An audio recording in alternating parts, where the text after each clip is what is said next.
out, I think they're actually making a really good start on giving Torghast the sort of reward loop that it should have had from launch. Yeah, And paid beta, etc., etc., etc. We've already talked that to death.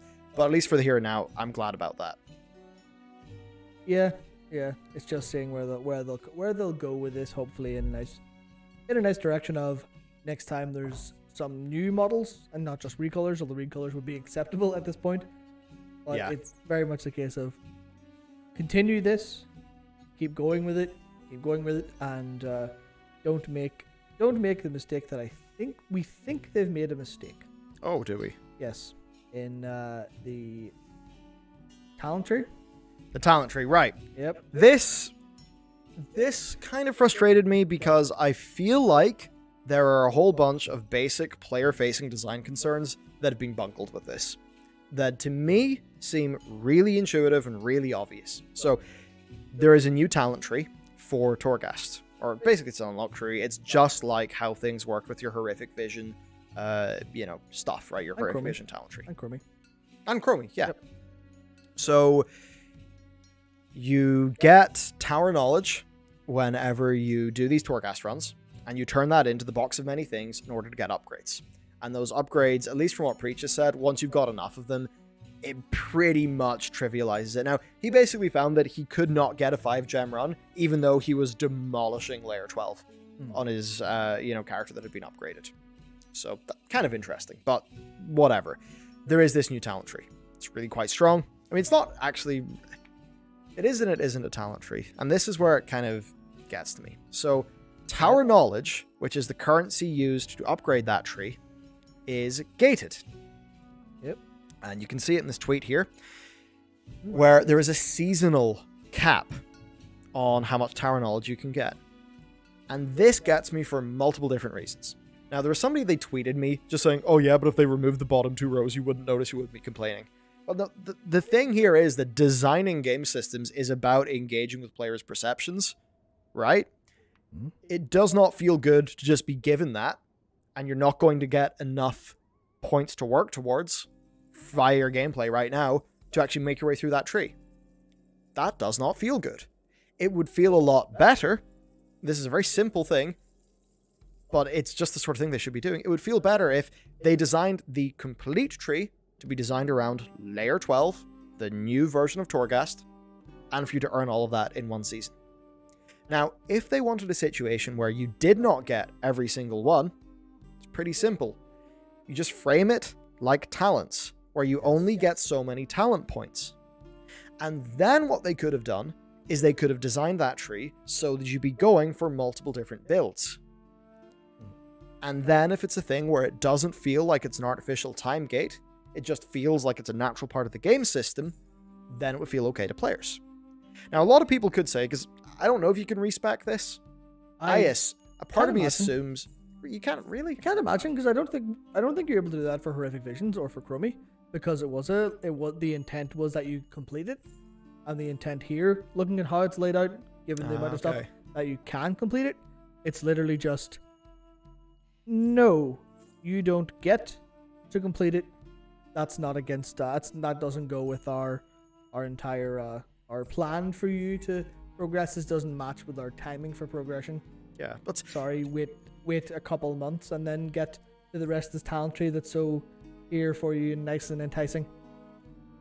Yeah, it's like that thing where perception matters. I mean, there's a reason why companies have got legions of UX designers, because you could have identical gunplay in terms of how it's coded and implemented. Slightly different animations and sound effects and hit marker effects. And suddenly your gunplay, which is mechanically identical, goes from feeling fantastic to feeling terrible.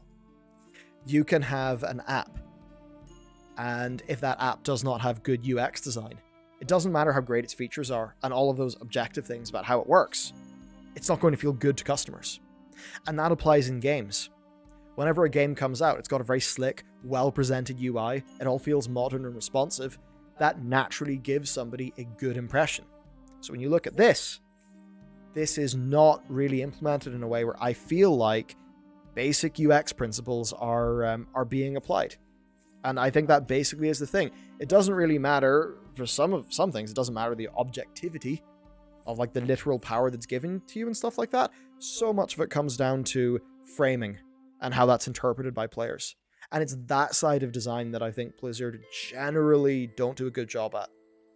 They sort of treat people like robots, I think. They almost 100% do. Yeah, it all comes back to that thing where it's like, Ian can explain the philosophies and stuff till the cows come home. And that it doesn't even matter how right or wrong he is. If it feels bad to a player, then that philosophy is not achieving its goal.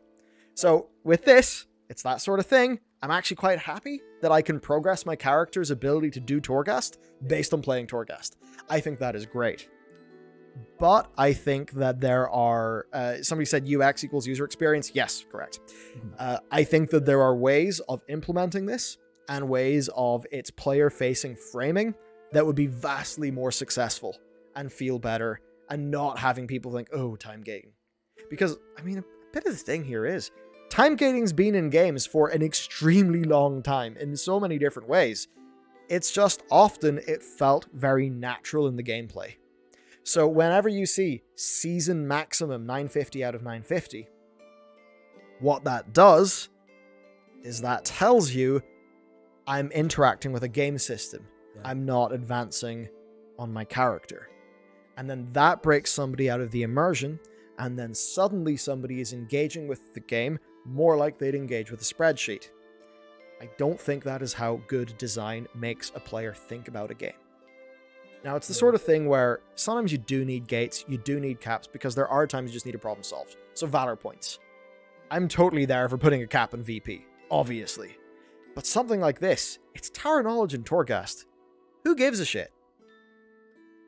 If you're going to make fun toys, throw them at the player, and let the player just run around in the sandbox. Have some fun with all the cool toys. I don't think there needs to be that level of control and stuff like that.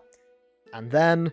with this, you could have literally the exact same system with almost the exact same amount of talents there and the exact same amount of, effective tower knowledge you could earn in a season. But if it was just framed differently, it would feel better to players. And I think if there was any form of design, not lesson, that feels a bit self-important to say lesson, but consideration that I'd want Blizzard to think about, it's that.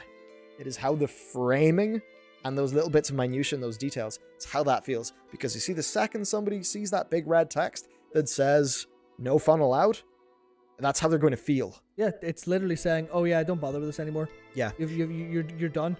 Which sort of feels like, it's an end to my chores. Okay, good. Like, that can be a vaguely positive, oh, thank God I don't do this shit anymore. But it can also have the impact of, oh, I guess red light means stop. I don't play. All right, I'll log out and go somewhere else. Yeah, it's not like people were playing Classic. When they're playing Classic, they're like, oh my God, look, my talent points are being time gated till the next expansion. People don't think about it like that. Yeah. So the way you could have done that is just, you have a limited amount of talent points, and then a part of your gameplay, to actually give you some meaningful choice, is what build you go with that talent tree for your character. Yeah. And that could actually be really interesting, and how they could design that. So you could have multiple different options. You could sort of blend your builds, stuff like that. That's clearly not being done. So yeah, it's just that thing. Look, this is good. This is good stuff. It's just, there's one or two little things where I'm like, if Blizzard just got the final 10% a little bit better, then the 90% wouldn't be damaged by perceptual issues. And I guess that's the thing. I feel like a lot of this is nerdy game design talk by people who sort of play games from that. I know people clown on us all the time. I mean, yeah, we've been doing the game stuff for like 5 years, and there's obviously been no public-facing game. Whoops. Yeah, whoops. I think people have a different opinion in that in a few months' time. But like, this is genuinely stuff that we think about all the time. And usually, like, my role... whenever I look at builds of our game, is expressly being like, okay, well, Thomas and everybody in the team, I know what you've done. I know what your intent is. I am here to basically see how little small things, little bits of framing and stuff like that could make your intent be lost on a player. And I guess it's that thing where I feel like Blizzard struggle with that sometimes. So look, it's really good this is happening. that is only something that people are feeling bad about and calling a time gate because of how it's framed. It could be framed a bit differently, implemented slightly differently. We'd have none of these problems. Yeah. And I just wish we could have the version of this where there is no but, where it's just like this and it's good, where it is, the other stuff and good, right? With the Venari, Soul Ash box. If we could just have not those like little buts, little stop, just a little bit. Stop trying to. It's almost like it feels like they're getting the last word on players. It's like, oh yeah, sorry, you're asking for this. Here you go, have fun, and but we've put spikes on the handle for you when you're going to open this. You're like, why have you done this to us? For what purpose? And for this, it feels honestly more than anything lazy.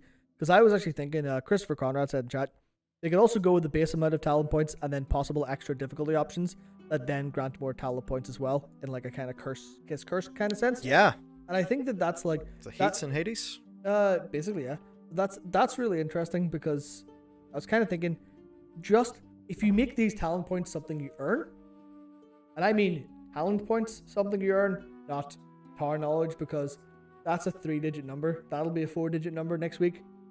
I don't know about you, but I am extremely tired of seeing 4- and 5-digit numbers. Yeah, it's a bit much. Warcraft that I'm trying to get. Much. I remember, getting a talent point feels nice. Getting an extra 250 valor just feels like a number. Because then you then have to translate that a little bit. It makes sense for valor. With this, I think they want that level of granularity because they need that to reflect the specifics of how your run went.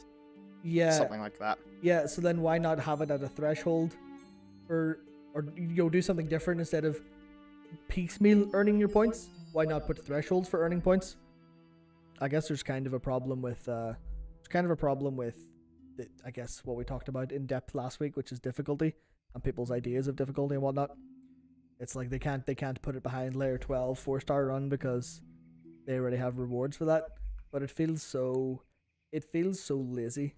It's lazily implemented as far as I'm concerned. Maybe all those powers are really cool, and I think they actually are from what I've heard. But I think that it can feel lazy. I don't think it is lazy because basically I think that they're not super aware that some of these things feel the way that they do because they're developing the game. They look at it a different way.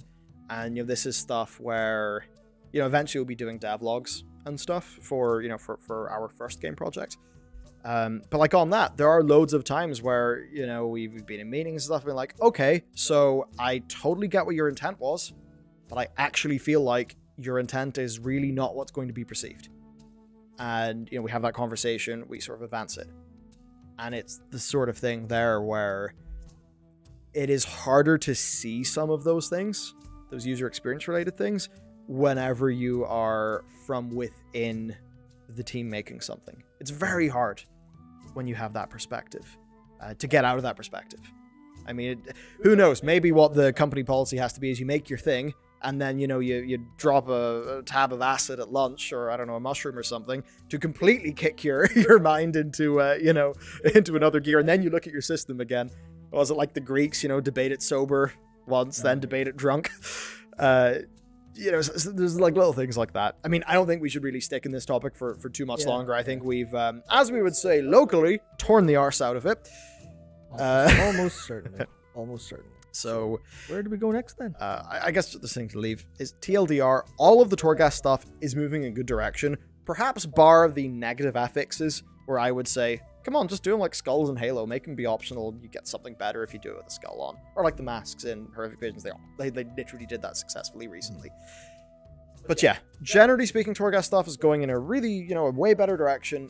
It's just, there's a little but in most of it. And that's kind of frustrating, We shouldn't be in a situation where, say, us and Preach, as an example, after the Ian interview, at least we sort of think, oh, good, well, hey, Torghast is moving in a better direction. And then the man goes, plays Torghast the next day, and, I do it around the same time. We're all just like, oh, this is what they meant. Oh, dear. It doesn't have to be like that. It doesn't have to be this way. So, yeah, there we go for that.